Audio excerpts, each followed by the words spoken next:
At Wonders and Worries, our check-ins involve a read on our mind, body, and spirit. In our care of families, we are looking at the whole person and believe that our wellness comes not just from physical health, but from mental and spiritual health as well. In living healthy, we must focus on all three aspects of our nature and find the space to cultivate that balance in our lives. Welcome to Wondercast, a community collaborative podcast supporting families navigating the complexities of chronic illness. Wondercast is made available by the generous sponsorship of Texas Oncology. Texas Oncology, more breakthroughs, more victories, experts in cancer care. In today's conversation, we visit with the Reverend Kristin Braun, local Episcopal priest, to discuss spirituality, faith, and finding meaning in difficult times. Listen in as she unpacks common questions and struggles that people have with their faith in times of medical crisis and the incredible support chaplains can be in the healthcare setting. This is Kristin. Hi, I'm so happy to be with you today. I am the Reverend Kristin Braun. I work at St. David's Episcopal Church in downtown Austin.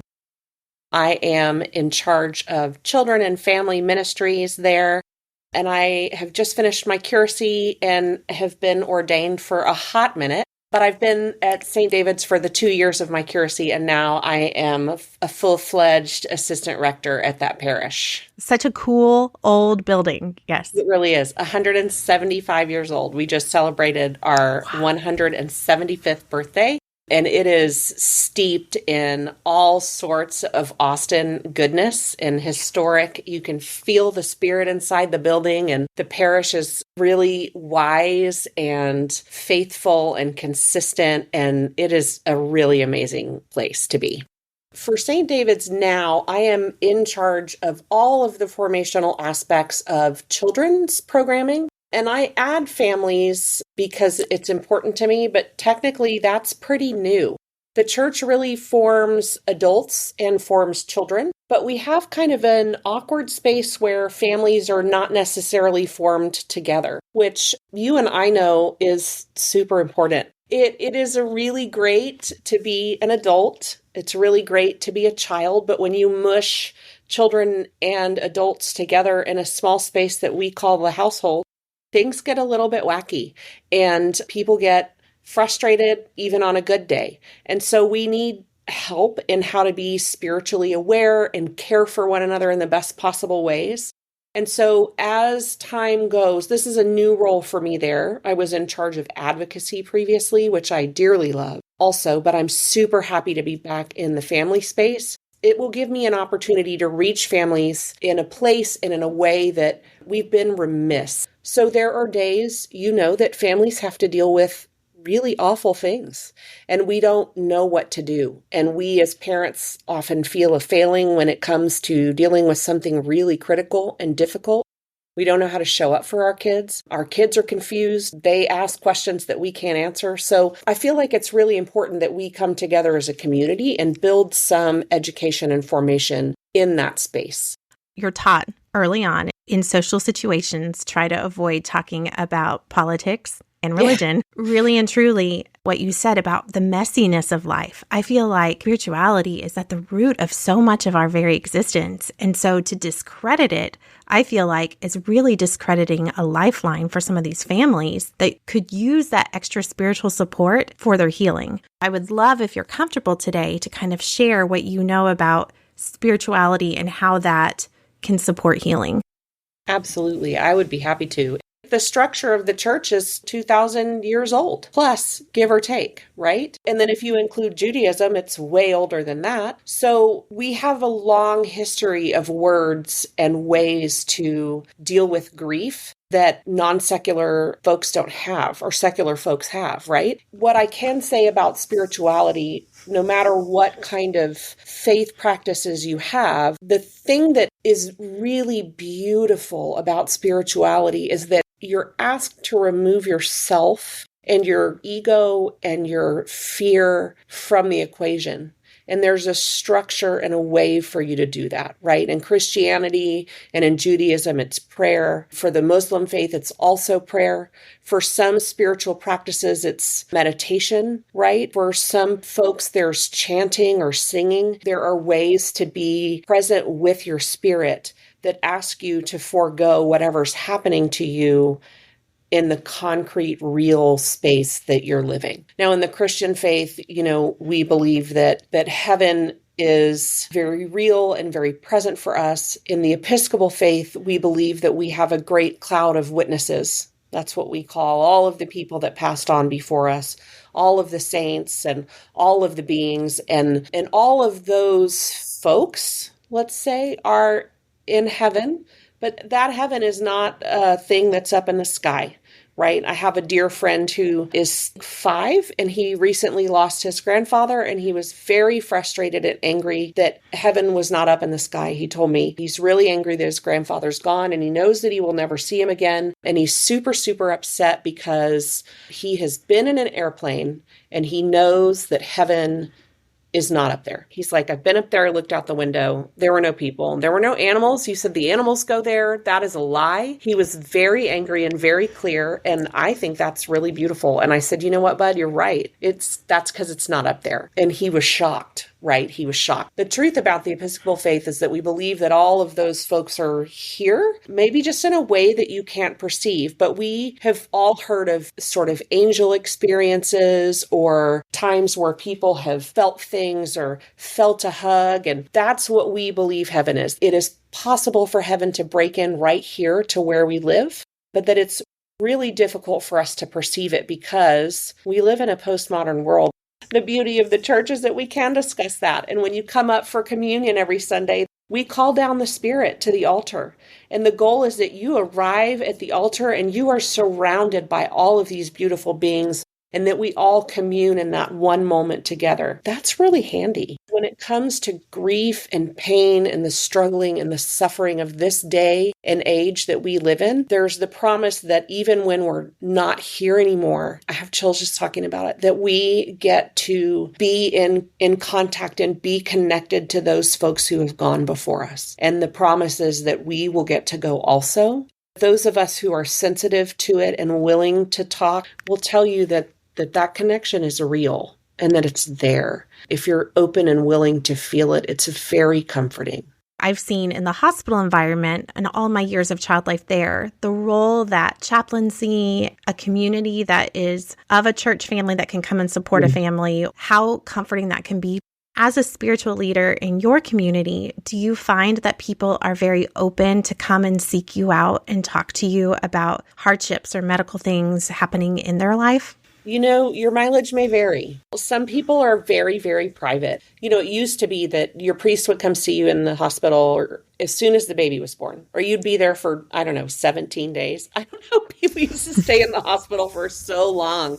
And now they're like, great, you're all good. Go home. You're like, can I get a drink of water first? You just don't get to stay there very long. So sometimes people are private, and we at the church will find out like 3 or 4 days after someone has suffered a major, major breakdown, illness of some sort, a heart attack, a stroke. And it's heartbreaking because our goal as chaplains or priests specifically is to come and pray with you and be with you and anoint you and to recognize the suffering and the struggle that you're feeling and to pray for you in a way that certainly asks for your recovery, but we also pray in a way that asks for you to be given the strength and courage you need to get through whatever this moment is. And then the assumption then, right, is that we're going to continue to check on you.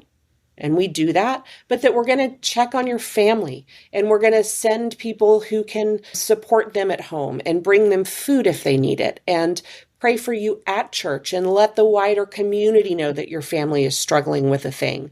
And then if something happens the week later or a week later or a week later, we know your family has been in crisis recently and that we are still keeping an eye on you. So we're going to have one ear sort of to the ground listening for other things that might come after that. And then we're going to just keep being present with you. That sort of built-in community is honestly the best part of church. As church sort of ebbs and flows your faith, the church it is always there. But you don't have to have a church in order to have a chaplain, right? Every major hospital, there is at least one chaplain on call. Usually during the daytime, there are 5 or 6 or 7 chaplains on call. And those folks they're not any one faith. Chaplains are trained in a very rigorous year-long program.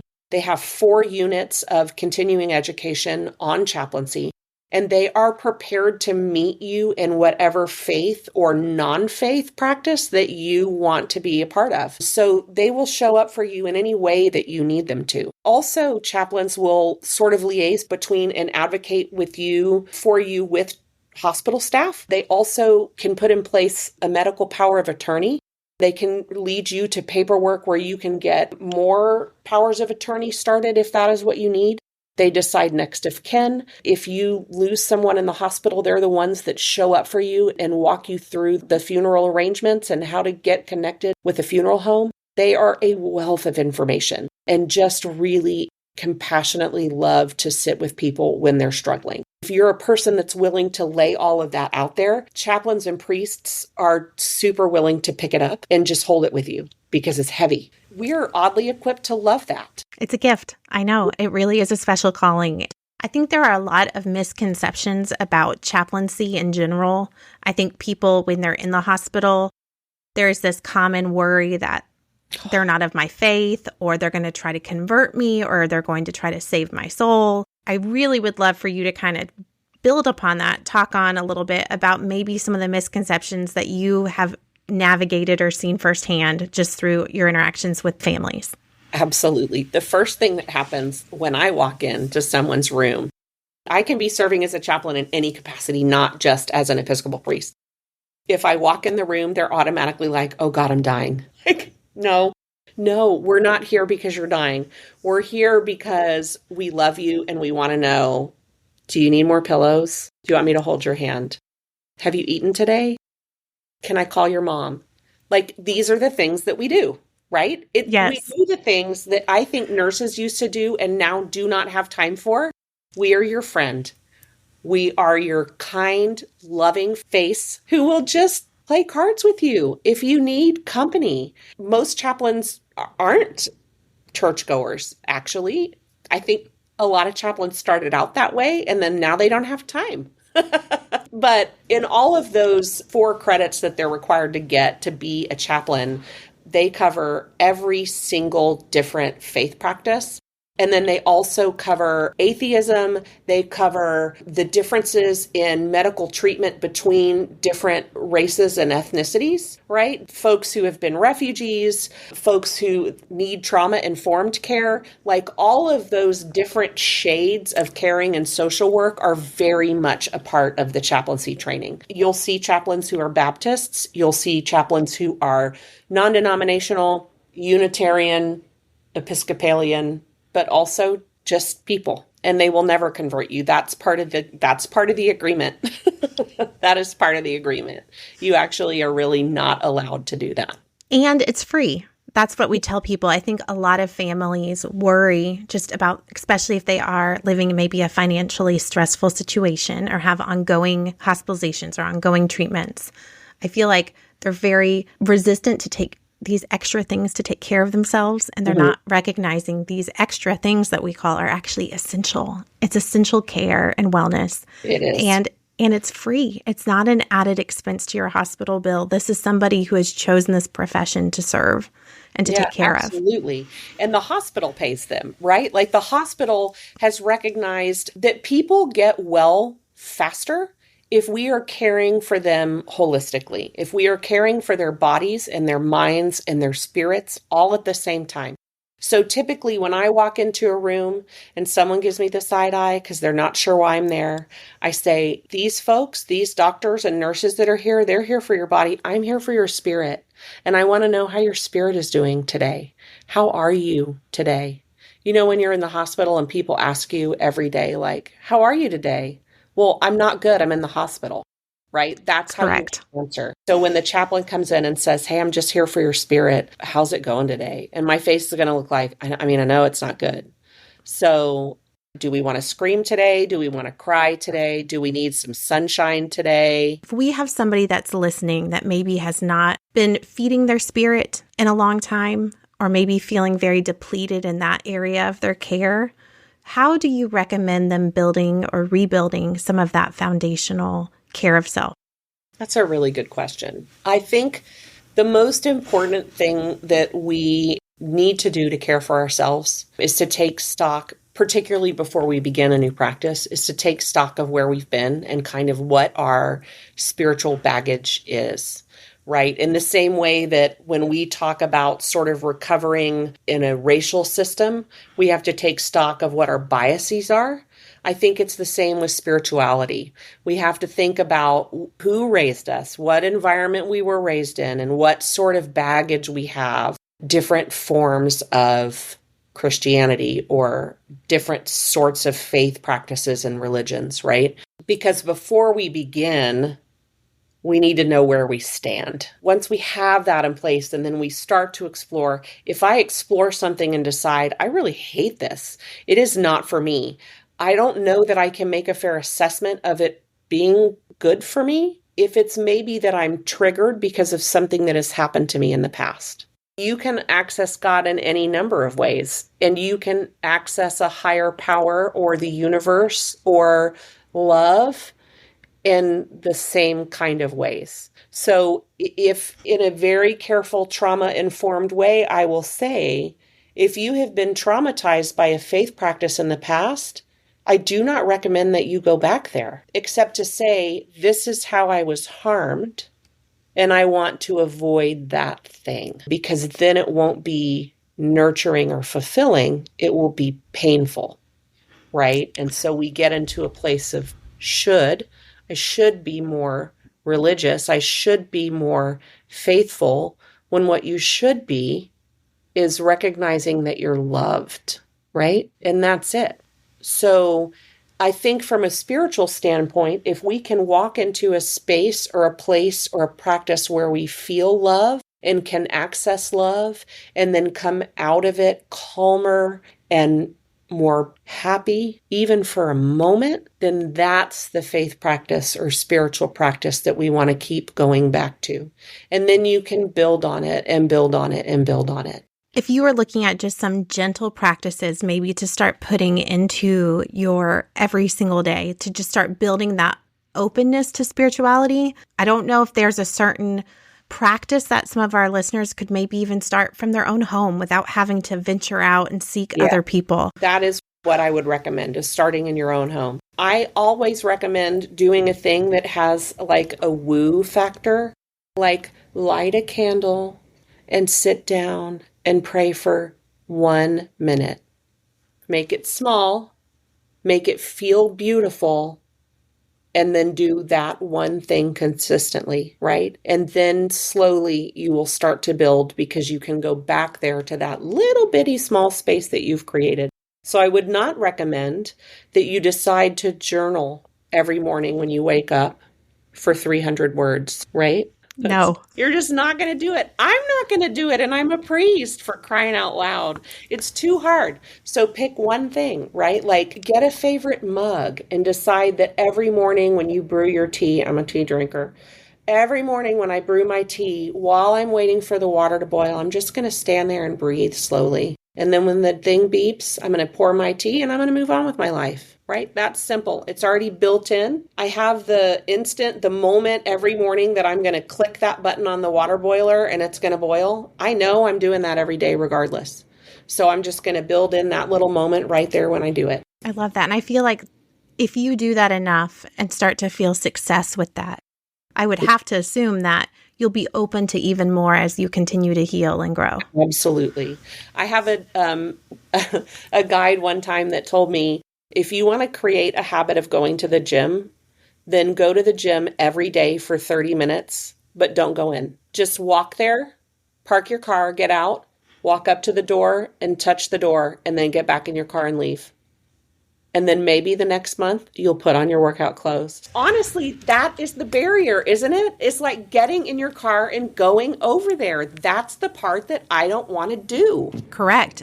Just the whole concept of setting a tiny space to be intentional with a candle or be intentional with breathing. It sounds so simple, but sometimes that is just the hardest beginning, especially when we're going through something difficult, like an illness or supporting someone we love through an illness. I feel like you don't allow yourself to make tiny little windows of care for your own spirit. Absolutely. The other thing I dearly love is leaving a note for myself, like evening self, right? Morning self has very different goals than evening self has. Yes, right? Correct. Holy moly, am I tired by the time I get home? And I'm like, oh yeah, I forgot I was going to XYZ at midnight. That's what I'm thinking. I forgot I was going to, So have morning self leave notes for evening self, or have evening self leave a note for morning self and say, hey, you really wanted to work out this morning. Don't go work out. I'm not saying work out as the example. That's a terrible example because no, so hard. And we're talking about spirituality. So let's get back to that. Yes. I think leave a note and say, don't forget to light your candle in the morning. It smells really good. That's it. That's it. I feel like anyone would happily just light a candle. I can answer this as a child life specialist, but I'm just so curious about your scope in the field that you are. Just when you have somebody that is going through loss or tremendous difficulty, maybe in their health or in their marriage or in their finances, all the things. Do you find that there are common questions that you get from those people as they're starting to question why this is happening? I do. Mostly what I hear from people is that they feel like they're not doing it right. Like, I'm going through this thing and I feel like I'm losing my faith. I'm like, what do you mean you feel like you're losing your faith? Well, I just feel like I'm not doing this well. Like, I'm irritated. I'm like, well, you're not supposed to like it. No one said you were supposed to like it, right? The one that I get often is, I feel fear of dying. And so I feel like that means I'm questioning my faith. As if, honestly, Julie, as if there weren't all of these beautiful people that you love here on earth, like you're supposed to want to go. Yeah. I have such compassion for that. And I feel so sad when people feel that way, because I don't view it as a lack of faith. I feel it as a great presence of love for what we've created here in this place. Now, as a faith leader, I would be remiss if I didn't say, hey, if I believe in what I'm saying, if I believe in what I preach, it should be better after this place. But that does not mean that I want you to rush there. And that does not mean that I think you can't create a beautiful life here while you're here. Because I think that we're also here to smell all of the things and to eat the things and to hug the people and to spread as much joy and care as we can, to go to summer camp, to dig in dirt. I think these are things that we are supposed to experience as human beings, and we get to do that while we're here. And I highly recommend that everyone does it. Light the candle and smell it. It is what we're here to do. And when it is our time to go, I hope that we fight. I hope that we fight to stay here with the people who love us, because they will miss us terribly. And then as your faith leader, I will also say, it's going to be okay when you get to the other side. And I know you don't believe that, and you don't have to. I'll believe it for you until you get there. So that's the hardest thing I think that I hear. The other thing that I hear is I call this the mirrored space. What I hear is usually from family members who will say, oh, Julie's really having a hard time because she feels like X, Y, and Z. Okay, well, I'm glad that you told me how Julie feels, but I think that's probably how you feel, right? Or you can easily see in other people what you yourself feel, those things that are mirrored back to you. And so I don't usually bother to tell you those things. Like, I can see that you feel that way, but I do take it as an indication that you and Julie may be suffering the same thing. And so I'm going to treat it that way, right? We're having a crisis of faith. We are at a loss for what to do with what's happening at home. I feel like I can't be present for my kids. I don't know what to tell them, how much to tell them, how little to tell them. Then honestly, when parents ask me questions like that, I send them to you. Aw, nuts. Right? I mean, I'm sorry to say that, but it is, you are so good at it. And the thing is, what we tell them I think what you probably tell them also is there's no easy way to do this. And there's no one way to do it. Right. I think that is something that is a bane of social media, is a bane of the internet, right? We can see other families living along their end of life treatments or their cancer journeys, and, they're thriving, which who thrives in cancer? It's not a thriving. It's not. But that's what they see, and that's the model that they feel like they are failing at. Yes. And that is so heavy to carry. And that is so harmful for your spirit. I think that would harm my spirit tremendously. Absolutely. To feel like I have to keep this standard that isn't even a reality. Yeah. Well, and there's also this, there's this Christian baggage that is like, am I being punished because I did something wrong? Right? I mean, I do right now, it's summertime. So we're doing Brick Bible in Sunday school, and we're building Lego scenes from the Bible stories, and they're uber realistic, which is really great. So I asked the kids, when they're building, it's this really great space where they're focused on something else, and I can slip in questions and they'll tell me the truth, right? And so I asked them one day, do you think that God killed all of the people outside of the ark because they were really awful? And they said, yeah. Well, I mean, that's what the story said. I'm like, you're right. That's what the story says. Sometimes in the Bible, the words that we read are really super harsh. And I don't know if that's really what God believed or that's what the authors and editors believed that God believed. Right? So that's complicated. I'm like, so do you think that if you're really well behaved, that God will give you good things? And all the kids are like, yes. Oh, what a drag. I'm like, so do you think that if you're really bad, that God will punish you with awful things? Yeah. I'm like, oh, God. Like, no. I mean, that is what's pervasive in our society, right? That is, if you were alive in the 80s and 90s, that's what HIV was believed to be. A punishment to gay people. Talk about trauma. Awful, awful.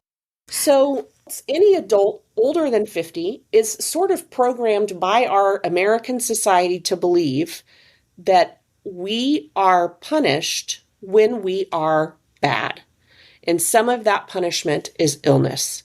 And Job's suffering was a result of Job being tested by God. So we think that we are being tested. Right? Those are things that people believe all the time. So one of the things that I really work to do when I visit people in the hospital is say, you know what? There's a whole lot of things in this world that humans have created that then we suffer from. Vehicles, high fructose corn syrup, microplastics, sunscreens that may screen you from the sun, but not from other kinds of skin damage. We have created so many struggles. I don't know that we can say that God really put them there. So what I can say is about God is that when you're suffering and struggling in this hospital, God will be with you. And that's what I want to establish for you. That's what I want to make sure you notice. I want to make sure that you notice and start to feel your community and your God buoying you in this space where you very much need support and cannot hold it all on your own. So let's do that. And let's remind you, your promise as a Christian is that God will never, ever, ever leave you, and that you can never, ever, ever be separated by the love of God. And I believe that is true in Judaism, and I believe that is true in the Muslim faith, and I believe that is true in every variety of Christian faith. That is promised in the Bible, and it's promised in baptism. So that's just not me as an Episcopal priest, right? That is real universal. I think also more than anything, if people can hopefully take from what you're saying is it's okay if you don't know where you stand with your faith. Just absolutely. It doesn't mean that you are less than or undeserving or inadequate. It just means it's where you are. Yes. In your journey. Bad things happen to good people. It is unfortunate, and I hate it. It's the worst. I mean, it's not like your lot in life. It is just a thing that you have to suffer. I think that suffering is as universal as love, which is just real rotten. But, it's like the yin and the yang, the lightness and the darkness. It's like you can't have one without the other, right? And breathing is really underrated. I want to be very mindful of your time. Is there anything else that you feel like I didn't ask or you wanted to share? Teaching spirituality to children is super, super crucial. So if you're a person who has kids in your house, even if you're not a person of faith or you're not going to be a family that goes to church, it's super essential, I think, to help your children by understanding yourself, what your source is. What is the source of your energy and your love and your care? Where do you get that when you're feeling depleted? For some of us, it's church. For some of us, it's, like I said, meditation. For some of us, we just inherently know. But some people don't inherently know.